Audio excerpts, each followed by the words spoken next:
Good morning class. Next है हमारे पास sufficient condition for differentiability. ठीक है, कि किसी फंक्शन के डिफरेंशिएबल होने के लिए क्या कंडीशंस है हमारे पास। देखो स्टेटमेंट, देखो इसकी थ्योरम है। स्टेटमेंट क्या है? अगर आपके पास if A B is the point in the domain of a function F, F function है आपके पास, उसकी डोमेन में हमारे पास कोई पॉइंट है A B, such that F function के लिए या एफ फंक्शन के डेरिवेटिव्स पे फर्स्ट ऑर्डर पार्शियल डेरिवेटिव पे कंडीशन है कि फंक्शन एफ का first order partial derivative with respect to X continuous है at a point A B, F Y exist कर रहा है at a point A B, then function F is a differentiable at a point A B.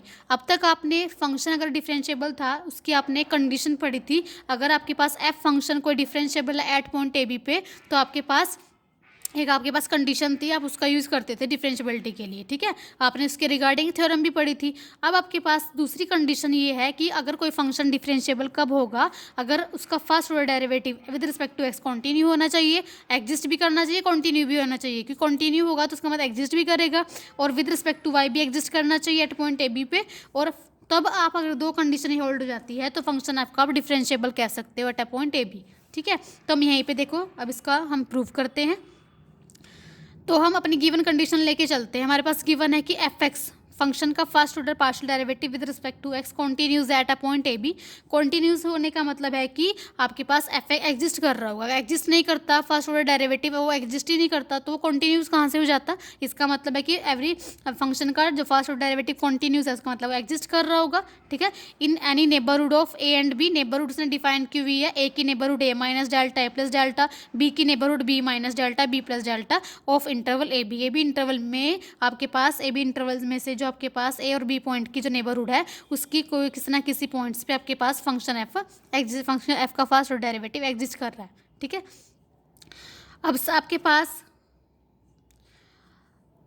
अब मेरे पास क्या देखो, अब मैं एक कंडीशन का यूज़ कर रही हूँ। मैं ए बी की नेबरहुड में, क्योंकि मुझे फंक्शन एफ को डिफरेंशिएबल दिखाना है, तो मैं फंक्शन जो हमारे पास इंटरवल है ए बी उसका एक नेबरहुड उठाती हूँ। ठीक है, नेबरहुड उठाती हूँ ए बी की। मैंने ए बी की नेबरहुड उठाई, लेट ए प्लस एच, एच और के मैंने बहुत ही स्मॉल क्वाड्रेंटी ली है, पॉजिटिव क्वाड्रेंटी बहुत ही स्मॉल, नियर अबाउट जीरो। ठीक है, तो मैंने एक ए प्लस एच बी प्लस की कोई पॉइंट उठाया मैंने किसकी नेबरहुड में? ए और बी की नेबरहुड में। ठीक है, तो बाय लैग्रेंजियस मीन वैल्यू थ्योरम आपने चैप्टर नंबर 2 में लैग्रेंजियस मीन वैल्यू थ्योरम पढ़ी है। वो पढ़ी है आपने एक वेरिएबल के लिए जब फंक्शन आपके पास सिंगल वेरिएबल वन का फंक्शन होता था। ठीक है, अब ये आपके पास लैग्रेंजियस मीन वैल्यू थ्योरम वहीं से आई है। ये बस यहाँ पे आपके पास जो फंक्शन है वो एक वेरिएबल का ना होके टू वेरिएबल का फंक्शन है। ठीक है, तो आप F of A plus H comma B plus K minus F of A B plus K सारी की सारी आपके पास लैग्रेंजियस कंडीशन है। क्लियर है? ठीक है, वे थीटा की वैल्यू 0 और 1 के बीच में लाई करती है। ठीक है, अब देखो हमारे पास सेकंड कंडीशन, हमारे पास जो फर्स्ट कंडीशन ये है कि एफ एक्स कॉन्टीन्यूज है, तो यहाँ पे कॉन्टीन्यूटी वाली डेफिनेशन लगाई हुई है।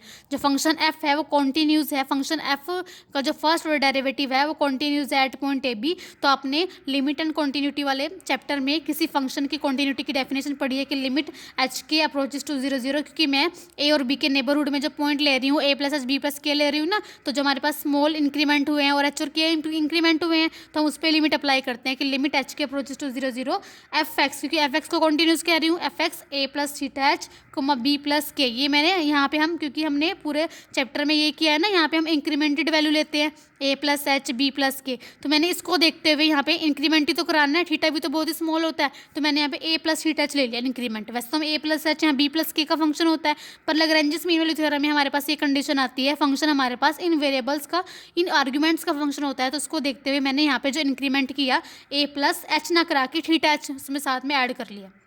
ले सकते हैं B plus K is equal to F of A B आता है। अब यहाँ पे एफ एक्स की क्वांटिटी की बात हो रही है, तो F of X A B आ जाएगा। क्लियर है? अब हमारे पास आप क्या काम करोगे, जब इसमें देयरफॉर इसके बाद ये कैसे लिखा हुआ है, जब हम यहाँ लिमिट अप्लाई करेंगे यहाँ पे, तो यहाँ पे हमारे पास क्योंकि मुझे पता है कि जब एच के अप्रोच करता है 0 0 को, जो फाई और साई जो फंक्शन लेते हैं, दो फाई और साई फंक्शन लेते हैं जो एच के पे डिपेंड करते हैं, वो किसको अप्रोचेस करते हैं 0 को। तो मैंने अपनी तरफ से यहाँ जब मैं लिमिट अप्लाई करूँगी तो मैंने अपनी तरफ से एक फंक्शन ऐड करा दिया फाई एच और के का, क्योंकि मुझे डेफिनेशन बनानी है ना डिफरेंशियबिलिटी वाली, तो मैंने अपनी तरफ से फंक्शन ऐड करा दिया फाई एच कोमा की, वेयर फाई कंडीशन लिखोगे कि जो फाई एच कोमा के है वो अप्रोच करेगा 0 को जब एच और के अप्रोच करेंगे 0 0 को। ठीक है, अब देखो लिमिट मेरी एच के अप्रोच कर रही है 0 0 को, इसका मतलब इस पूरे डिफाइन में जो लिमिट अप्लाई हो रही है वो क्या अप्लाई हो रही है, एच और के पे जो लिमिट अप्लाई हो रही है कि जो एच के अप्रोच करेंगे 0 0 को, तो आपके पास मैंने अपनी तरफ से डिफाइन कर लिया क्योंकि फाई फंक्शन की वैल्यू 0 ही है। ठीक है, 0 तो आप कहीं भी ऐड करा सकते हो ना, कि जब आप लिमिट अप्लाई करोगे एच के तो फाई फंक्शन 0 पे जा रहा है, तो मैंने ये 0 है इसकी वैल्यू तो मैंने अपनी तरफ से यहाँ ऐड करा दिया। क्लियर है। अब आपके पास सेकंड कंडीशन क्या है कि एफ वाई फंक्शन का with respect to Y partial derivative exist कर रहा है ए बी पॉइंट पे, तो मैंने डेफिनेशन लगा दी फर्स्ट ऑर्डर डेरिवेटिव की, लिमिट के अप्रोचेस टू की वाई में हम जो ऐड लेते हैं वो वाई वाले कोऑर्डिनेट में जो हम ऐड लेते हैं वो के ले रहे हैं ना, तो K approaches to 0 F of A comma B plus K आपके पास डिफाइन है। ठीक है, फर्स्ट ऑर्डर की पार्शियल डेरिवेटिव की F Y A comma B. ठीक है, ये मैंने first order partial derivative F का करा दिया with respect to Y A B point पे, तो ए एज इट इज़, क्योंकि हमारे पास with respect to Y derivative होता है तो उसका मतलब है कि वाई में चेंजेस होगा, एक्स में कोई चेंज नहीं होगा, तो एक्स वाला कोऑर्डिनेट ऐसे ही रखना है, वाई वाले कोऑर्डिनेट में हमने के का इंक्रीमेंट करा दिया, माइनस में एफ ऑफ ए भी नीचे किया आता है, ये आपके पास डिफाइन है। उसके बाद जब यहाँ पे लिमिट अप्लाई करोगे तो मैंने अपनी तरफ से साई फंक्शन ऐड करा दिया कि साई ऑफ के की वैल्यू क्या 0 होगी, साई ऑफ के 0 को अप्रोच करेगा जब के किसको अप्रोच करेगा 0 को, क्योंकि यहाँ पे एक ही वेरिएबल है सिंगल, तो मैंने के ही लिया। ठीक है, वेयर मेंशन करो कि जो साई है या साई ऑफ के अप्रोच करेगा 0 को, एच के अप्रोच करेगा 0 को। क्लियर है। उसके बाद आपने क्या काम करना है, लैग्रेंजिस मीन वैल्यू थ्योरम है ना जो आपकी, अब हमने क्या उठाना है, F of A plus H comma B plus K minus F of A B, आपने अपने डिफरेंशियबिलिटी वाली जो डेफिनेशन है जो आपने अब तक पढ़ी है उसमें आपने क्या पढ़ा है, F of A plus H. ठीक है, देखो ये वाली देख लो, कोई सी मर्जी देख सकते हो।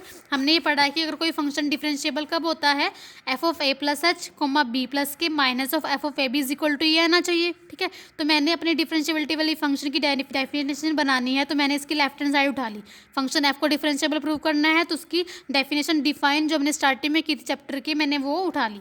ठीक है, तो मैं इसको चेक करूँगी इस तरह का बनना चाहिए। क्लियर है, तो मैंने उठाया F of A plus H B plus K minus F of A B, तो मैंने यहाँ अपनी तरफ से एक बारी माइनस कराया एक फंक्शन ऐड कराया, क्या कराया, F of A comma B plus K add कराया, ये फंक्शन मैंने ऐड कराया, ये फंक्शन मैंने माइनस कराया। ठीक है, अब मैंने माइनस वाले को प्लस के साथ इसके साथ अरेंज कर लिया और प्लस वाले फंक्शन को इसके साथ अरेंज कर लिया। ठीक है, अब यूजिंग जो हमारे पास इक्वेशन है 1 और 3 का मैं यूज़ करूँगी। इक्वेशन नंबर 1 से आपके पास F of A plus H B plus K minus F of A comma B plus K, इसकी वैल्यू आपके पास वहाँ से ये आ रही है, आप ये उठा के यहाँ पुट कर दोगे। इक्वेशन नंबर 3 से इसकी वैल्यू आपके पास ये आ रही है, देखो इसकी वैल्यू क्या आ रही है, के इनटू दिस, आप ये उठा के यहाँ पुट करोगे। ठीक है, उसके बाद इक्वेशन नंबर 2 का यूज़ करोगे, इक्वेशन नंबर 2 से इसकी वैल्यू आपके पास ये आ रही है, यहाँ पे आप इसकी वैल्यू यूज़ करोगे, इसके प्लेस से पुट करोगे दिस, ये देखो। ठीक है, उसके बाद अंदर मल्टीप्लाई कराओगे, एच से मल्टीप्लाई कराओगे, के से मल्टीप्लाई कराओगे अंदर सब जगह। ठीक है, वेयर हमें पता है कि जब एच के अप्रोच करता है 0 0 को, तो जो फाई और साई फंक्शन हम कहाँ पे अप्रोच करा रहे हैं 0 0 को, कि यहाँ पे तो एच और के फंक्शन हो गए ना,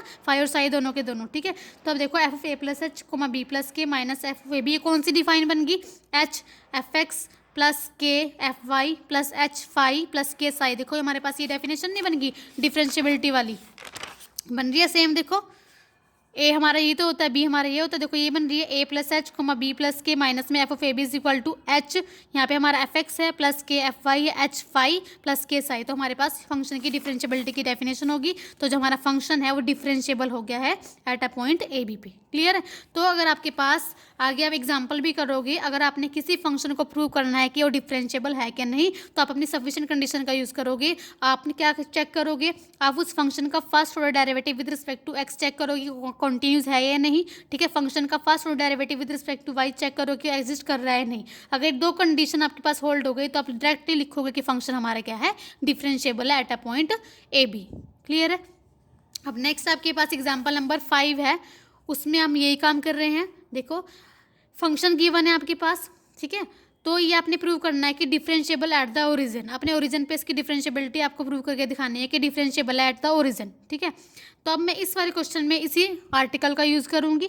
मैं चेक करूंगी जब आपके पास फंक्शन एफ है उसका जो फर्स्ट ऑर्डर डेरिवेटिव है विद रिस्पेक्ट टू एक्स, ठीक है, पार्शली वो कॉन्टिन्यूस होना चाहिए। मैं फर्स्ट कंडीशन ये चेक करूंगी। सेकंड कंडीशन में चेक करूंगी कि एफ वाई एग्जिस्ट करना चाहिए। अगर दोनों कंडीशन होल्ड होगी तो बाय लास्ट आर्टिकल में लिख दूंगी फंक्शन डिफरेंशिएबल है।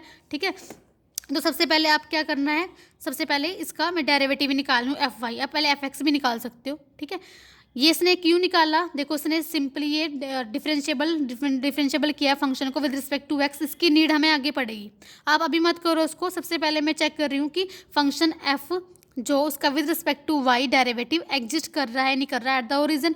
तो मैंने एफ वाई की मुझे पता है डेफिनेशन है, limit K approaches to zero F of 0, plus K minus F of 0 ये होती है। एफ ऑफ 0, के यहाँ पे फंक्शन में पुट कर दो, एक्स को 0 वाई को के, आपका 0 ही बन रहा है सारा। 0 फंक्शन की वैल्यू 0 गिवन है तो हमारे पास 0 आ गया। एफ वाई एफ एक्स अगर निकालना हो तो निकाल सकते हो, इसकी नीड नहीं है। अगर निकालना हो तो निकाल सकते हो ये भी। ठीक है, उसके बाद मैं चेक करूंगी, देखो आपके पास क्या आ गया कि फंक्शन का first order derivative with respect to Y at origin exist कर रहा है, तो सेकंड कंडीशन होल्ड होगी। फर्स्ट कंडीशन क्या चेक करनी है कि एफ एक्स कॉन्टिन्यूस होना चाहिए, तो उसके लिए मुझे एफ एक्स फंक्शन निकालना पड़ेगा, उससे भी तो उसकी कॉन्टिन्यूटी चेक करूंगी। तो एफ एक्स का मतलब फंक्शन एफ का partial derivative with respect to X निकालोगे। ठीक है, तो ये कंसिडर करोगे, फंक्शन कंसीडर करोगे तो उसमें आप u बाय वी रूल लगेगा, आप अप्लाई करके या u into V rule apply करके इसका डेरिवेटिव निकालोगे। विद रिस्पेक्ट टू x निकाल रहे हो तो y आपका क्या कंसीडर होगा, कांस्टेंट। ठीक है, तो u इंटू वी डेरिवेटिव करके u इंटू वी रूल लगा के इसका डेरिवेटिव निकाल लोगे। उसके बाद आप चेक करोगे कि फंक्शन आपका कॉन्टिन्यूस है या नहीं। तो कॉन्टिन्यूटी की डेफिनेशन क्या होती है, अगर आपने एफ एक्स फंक्शन को चेक करना है कि वो कॉन्टिन्यूस है किस पे, 0 पे, तो आपने क्या चेक करना है, आपने डिफरेंस चेक करना पड़ेगा एफ एक्स का। ठीक है, किसके साथ, एफ ऑफ 0 के साथ। ये लेस देन क्या आना चाहिए, एप्सिलॉन। आपको ये चेक करना पड़ेगा ना, अगर एफ एक्स की कॉन्टिन्यूटी चेक करनी है तो आपको ये चेक करना पड़ेगा कि एफ एक्स का डिफरेंस 0 पे जिस पे आपने कॉन्टिन्यूटी चेक करनी है लेस देन एप्सिलॉन आना चाहिए। तो इसलिए मैंने ये डिफरेंस कंसीडर कर लिया एफ एक्स एक्स वाई का किसके साथ, 0 के साथ।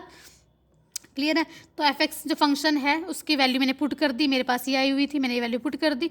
एफ एक्स 0 पे क्या आएगा, वो तो 0 ही आना है। देखो यहाँ पे पुट कर लीजिए, देखो ये आया हुआ है, इसकी नीड यहाँ पड़ी हमें। ठीक है, यहाँ भी पुट कर लीजिए, एक्स को 0 वाई को 0, वाई 0 की होने की वजह से सारा 0 ही हो जाएगा। ठीक है, तो ये तो हमारे पास 0 ही आएगा। अब आपके पास उसके बाद आपके पास ये बचा है, ये किस टाइप की, कोई एल्जेब्रिक फंक्शंस बन गए। तो इस टाइप के हमारे पास फंक्शन बन जाते हैं, इनको हम सिंप्लीफाई पोलर कोऑर्डिनेट में चेंज करके करते हैं ना। तो एक्स को पुट करेंगे आर कोस थीटा, वाई को पुट करेंगे आर साइन थीटा, तो आपके पास कितना आ जाएगा, वाई को पुट कर रही हूँ आर साइन थीटा, तो यहाँ पे आ जाएगा आर साइन थीटा मोड में, एक्स स्केयर हो जाएगा R square cos square theta, Y square हो जाएगा R square sine square theta, R square common ले लूँगी बाहर, नीचे हमारे पास आर स्केयर इंटू 1 हो जाएगा क्योंकि sine square theta plus cos square theta 1 हो जाएगा, plus 4 X square Y square R की power 4 sine square cos square हो जाएगा। नीचे आपके पास आर स्केयर अंदर आएगा तो आर स्केयर का स्केयर आर की पावर 4 बन जाएगा, ये कैंसिल आउट हो जाएगा। हमारे पास क्या बचेगा, आपके पास R sine theta, R square से आर स्केयर कैंसिल, ये कोस के थीटा माइनस साइन के थीटा कोस टू थीटा का फार्मूला, प्लस यहाँ पे आपके पास ये आप इसको ऐसे लिख सकते हो ना, 2 into sine theta cos theta का whole square, sine two theta का फार्मूला बन जाएगा उसका होल स्केयर। ठीक है, तो आपके पास ये बन गया, देखो ये बच गया। ठीक है, सिंप्लीफाई करने के बाद मैंने आपको करके दिखा दिया, ये बचेगा आपके पास। ठीक है, उसके बाद आपने क्या काम करना है, मोड अलग अलग करा दिया, इसको अंदर मल्टीप्लाई कराया, इससे पहले इसको अंदर यहाँ मल्टीप्लाई कराया, मोड अलग अलग कराया। साइन ऑफ थीटा की मोड की less than equal to 1, cos of 2 theta भी लेस देन इक्वल टू 1 हो जाएगा, तो ओनली आर पे ये बचेगा, इसकी वैल्यू हमारे पास ये बचेगी। तो ये लेस देन एप्सिलॉन कब होगा, अगर ये लेस देन एप्सिलॉन होगा, आगे तो सिंपल ही है। ठीक है, इसको फिर बाद में हम क्या चूज कर लेंगे, एप्सिलॉन को डाल। ठीक है, तो हमारे पास क्या आ गया, एफ एक्स एक्स को वाई माइनस में एफ एक्स 0 पे डिफरेंस है वो लेस देन एप्सिलॉन आ गया। तो हमारे पास जो एफ एक्स फंक्शन है ओरिजिन पे कॉन्टिन्यूस हो गया, दोनों कंडीशन लास्ट आर्टिकल की होल्ड होगी, तो फंक्शन एफ क्या हो जाएगा, डिफरेंशिएबल एट द ओरिजिन। ठीक है, तो आज के लिए इतना ही इनफ है, हम कल स्टार्ट करेंगे नेक्स्ट आर्टिकल में। Thank you class, next lecture में, सॉरी, थैंक यू।